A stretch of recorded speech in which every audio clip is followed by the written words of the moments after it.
And so good morning again. If you don't know me, I'm Reverend Elisha Christopher. I am the Senior Minister, Spiritual Director of the Center for Spiritual Living here in Santa Cruz. I do use they and them pronouns. My ancestors come to this country, some indigenous to this country and some from all over the world. The ones that we know immigrated here came here from Ireland, Scotland, Austria, and Holland. And it's a whole nother Sunday. It's a whole new week. And this month across Center for Spiritual Living, we have this theme that we are exploring, transcending purpose. And this week's theme is something like transcending the purpose of it all, or the purpose beyond purpose. But I have to start with a little bit of a confession because, I talk about how life or the universe gives us tests to little exams to see how we're doing in our spiritual practice. We practice being spiritual, right? We have this thing called spiritual practice. We meditate, we pray, we chant, we sing. And I think that spiritual practice is, again, for the exams, right? Life, the universe gives us these little opportunities to see how well you've been practicing. So my confession is that I had a moment this week watching the news, as I'm sure many of us have.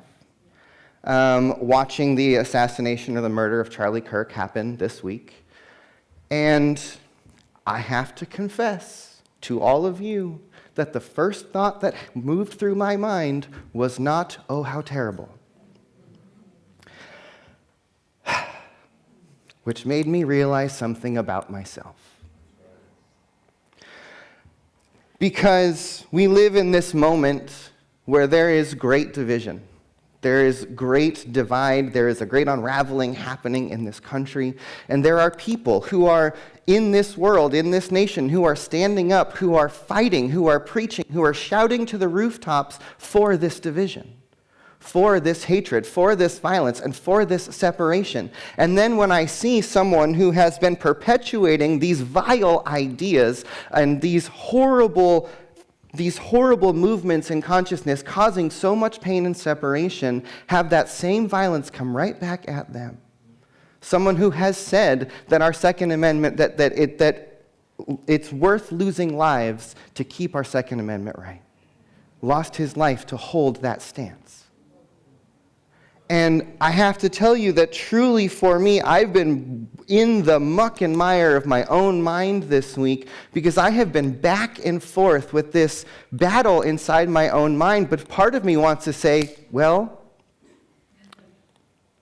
you get what you preach, right? You have received that thing that you have been preaching about. And part of me has this little battle in my mind that's like, well, one less voice to fight. And there I find myself in the separation. I find myself in the division. I find myself on a side when I come up here each and every week telling all of us that we are all one and we have got to find a way to transcend and include all of this energy. And here I am in my own self in the battle, naming good and evil, standing on one side of this horrible discourse that is happening. And I tell you that because first I want you to know that you're not alone. And I'm not enlightened. I'm working on it, right? And I really do believe that there's something here in this for all of us to say, if this is what's landing in my heart, then I realize that on some level I am continuing to perpetuate the separation and the hatred that's happening in this nation. It has moved into my own heart. And I cannot allow that. I cannot live knowing that I have allowed hatred and separation to move into my consciousness and that I am carrying it around. That is the absolute antithesis of everything that I say I am about. And yet there is, the division is so clear, and yet there's something that we have to transcend in the process. And I do believe that everything that's happening in our world, all of the war, all of the pain, all of this division, all of this separation, I do believe that on some level, each one of us are being handed the perfect ingredients for our deepest potential awakening. That if we can transcend this division, if we can transcend this hatred, if we can find a way to open our hearts and live truly from this place of oneness, that the conditions that are being handed to us, if I can hold absolute divinity and love in my heart in the face of what I can name as evil or hatred or just the horribleness that it all is, if I can see it, and also hold this paradoxical truth that God is all that there is. If I can see all this pain and division, if I can name it and stand up against it and fight for what I believe is right, and at the same time hold this idea deep in my heart and mind that there is divinity in each and every individual.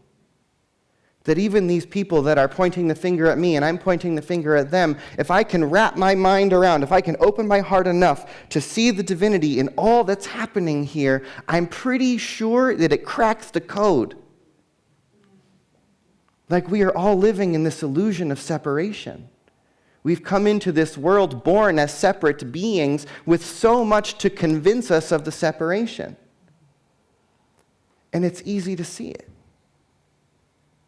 But I really believe that all the spiritual teachers have told us that when we look for oneness, when we look for truth staring back at us, when we look for life, divinity, that higher consciousness that we know that spark is living in each and every other person, when we're able to see through the hatred, when we're able to see through the division, when we're able to see through the illusion and look through this distorted reality and see that there's something greater underneath it, that greater something can illuminate all of this.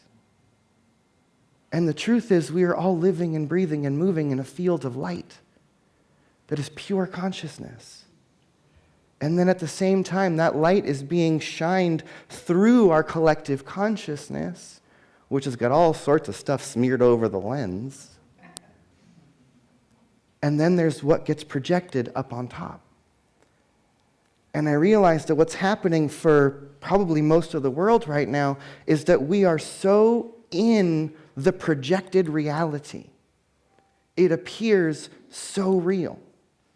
And if we try to clean up the projection, it's not going to change. And if we just stare at the light, we're not paying attention to what's being created. And so I'm realizing that for myself this week, the spiritual practice has been about cleaning that lens, about cleaning the thing the light is shining through, because everything that's being created is a manifestation of consciousness. Everything that's happening in the world is a perpetuation of our collective focus. And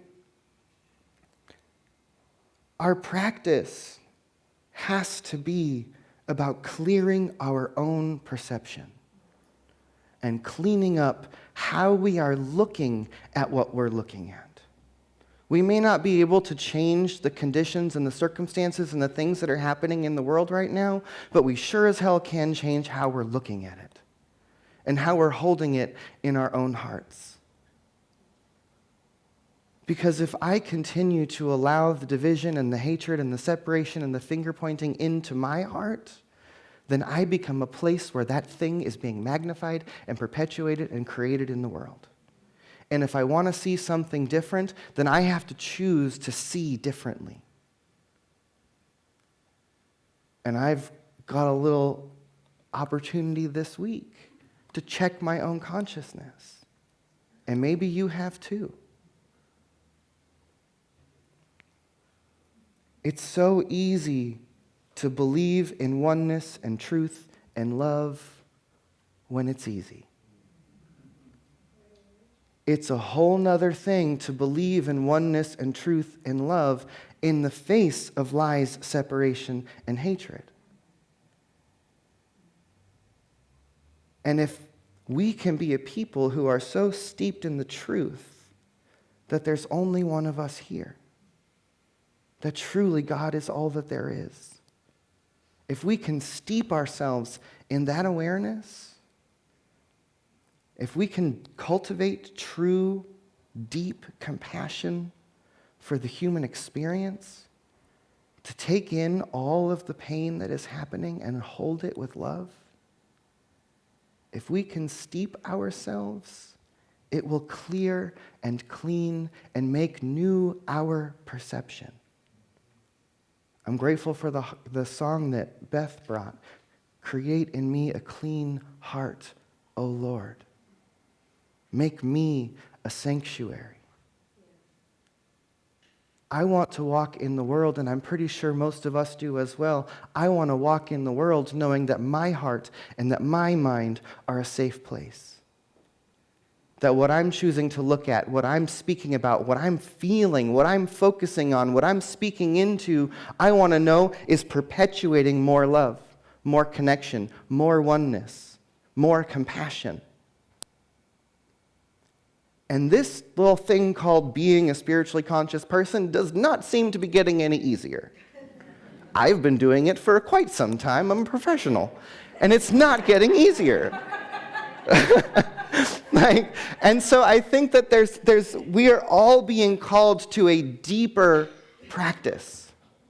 I know that I am being called into a deeper practice. We're being called to rise above all of the conditions and circumstances that are happening right now. In our own lives, in our own hearts, in our community, in our world, there is so much that's ready and willing to pull us into the separation. And our job is to be drawn towards the oneness, is to find our way into and through the love. I feel like this is a tall order. The room is quiet. Y'all feeling this? I'm not alone in this, right? This is, okay, thank you. I'm just making sure you're hearing me. I'm just making sure we're here together. I'm grateful for who we are. I'm grateful for this space that we cultivate together. For the prayer, for the music, for the energy, for the feeling. Because I know that living in this current world is a lot. And I know that we come into this place each and every week to have a little bit of it washed off of us. To help us clean our lens a little bit through the love that's here, through the prayers and the music and the food and the time together and the message. I think it helps us clean up our lens a little bit so that maybe at least on Sunday afternoon we're walking around in the world like kind of conscious about what we're doing. I know for myself by about Monday or Tuesday it's faded. But at least we have the re-up, we have the reboot, we have each other. And that's one of the reasons we want to keep building more ways we can gather in community. We've got divine dinings coming up and all the opportunities to get together. Because it's this energy, when we're together, when we're with each other, we remember the truth, right? And so this thing called spiritual community, this is how we lift each other up. This is how we clean off the lens. This is how we wash out our hearts. Because there's a whole lot of stuff sticking to me as I walk through the world, and I know that I've got to keep cleaning it off. And so we're in this together. This is not easy, but I'm pretty sure like humanity is in crash course for awakening to something more, and everything necessary for our awakening is showing up. And we're being cracked open. And the more we choose to continue, the more we choose to ground into the truth, the more we choose to say yes to love, the more we create and we bring about more love, more truth. So that's our job, is to carry this energy past Tuesday. Right? So just keep it up. We're doing it together. Remember these words. Drop into the practice. Let's pray. Take a deep breath in. And let it go. And take another deep breath and really breathe in deeply. And with the let go, I want you really let it go. You can even make a sound. One more together. Breathe in. Let it go. And so as we breathe, as we inhale, as we exhale, as we allow ourselves to be breathed, they remind us, first and foremost, that there is one power. There is one presence. There is one life. There is one who is living and breathing each and every one of us, not just in this room, but every person on this planet, every living being, all of existence is the life of God itself. And so in this moment, I just pause here to say there is only God. There is only Spirit. There is only light. And that pure potential energy, that one life, that infinite beingness is being brought forth into existence through attention, through intention, through participation. Each one of us are the unique individualized ways in which the allness of infinite possibility is being brought forth into actuality. And so let us remember right here and right now in this moment that Spirit, that God, that the universe itself is creating reality through our choices. That the energy, the emotions, the thoughts, the words that we participate in are creating into the world. And what I know is that what we create comes back to us. And so if I want more love, I have to create love. If I want more light in this world, I have to create it. If I want more truth, I have to speak it. And I recognize that there is something unfolding in this world that is inviting something from each one of us to be more than we've ever been before, to drop deeper into these truths, to activate this love in new ways, to look through the illusion of reality and realize that there is the light of God shining underneath it all. And that if we can see through this veil of illusion, if we can see through this disillusion, if we can see through the division, I guarantee what we will see is pure oneness, pure love, pure light, pure truth. And that our job is to see it and then call it forth and then to be it and then to create space in the world where we can invite others into that love and oneness with us.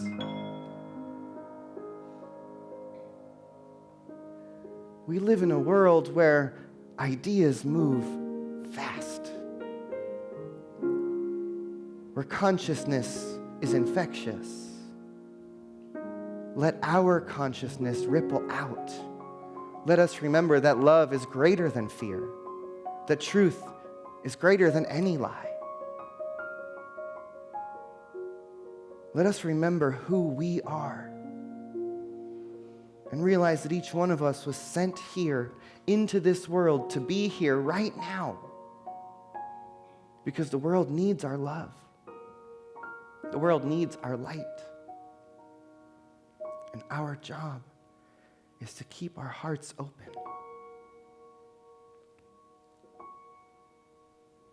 And so I'm grateful. I'm grateful for that which is working me because I know it's growing me. I'm grateful for all that is moving through each one of us because I know it is forging us, molding us, and making us into the sanctuaries for love that we are meant to be. And so I just release myself, the confusion.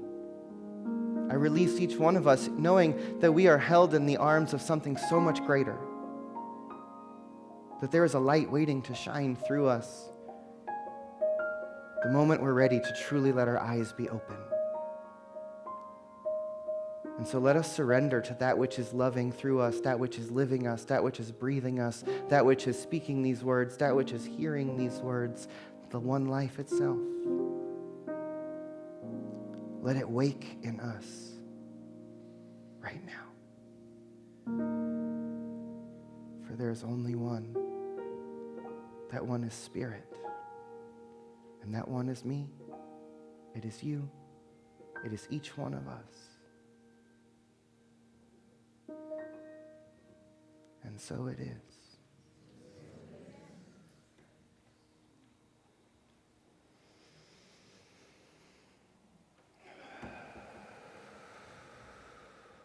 Thank you.